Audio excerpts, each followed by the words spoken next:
vami že od 1152, preživeli kugo, inkvizicijo, čarovnice, giljotine, Primoža Trubarja in še zmeraj smo tu samo za vas. Preko dobro obveščenih virov smo izvedeli, da je Društvo za živali začelo kampanjo za prepoved gostovanj cirkusov z živalmi v Sloveniji in pripravilo peticijo. Res da so v nekaterih naprednih državah tako imenovani zakon za prepoved nastopov že sprejeli. Vendar vedite, velecenjeni gospe in gospodje, da je svetovno znani cirkus Adio tukaj z vami že od 1152. Preživeli smo kugo, sežiganje čarovnic, inkvizicijo, Primoža Trubarja in še zmeraj smo tukaj. Danes smo tukaj, ker želimo poudariti, da ne samo, da cirkusi z živalmi ne bi smeli biti prepovedani, temveč bi celo morali prevzeti primat med izobraževalnimi ustanovami. Res da je živalski vrt dolga leta nosil ta sloves, vendar mi lahko prikažemo veliko več kot živalski vrt.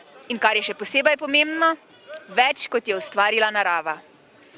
Res da se tigri v živalskem vrtu lahko vrtijo v krogu. Pri nas lahko to in še več. Skačejo skozi ognjene obroče, česar gospe in gospodje v naravi ni mogoče videti.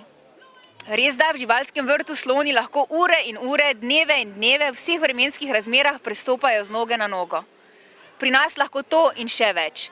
Z eno nogo lahko stojijo na žogi, česar gospe in gospodje v naravi ni mogoče videti. Res da medvedi v živalskem vrtu živijo na zelo majhnem prostoru. Pri nas lahko to in še več. Vozijo kolo in skačejo na trapezu, česar gospe in gospodje v naravi ni mogoče videti.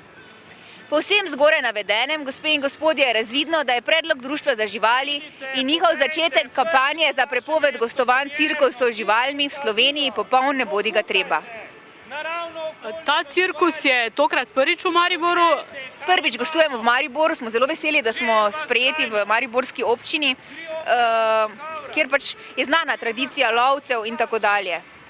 Drugače pa kako dolgo pravzaprav že obstaja ta cirkus in kje vse se predstavljate oziroma osveščate ljudi? Se pravi, obstajamo že od 1152, potujemo pa širom po svetu. Večinoma nas sprejmejo z odprtimi rokami. Pa so kakšne pozitivne posledice tega? Ja, seveda, ene države kar nočejo sprejeti nekih zakonov za prepoved nastopov cirkusov z živalmi, kar mislim, da je v glavnem posledica tega našega delovanja.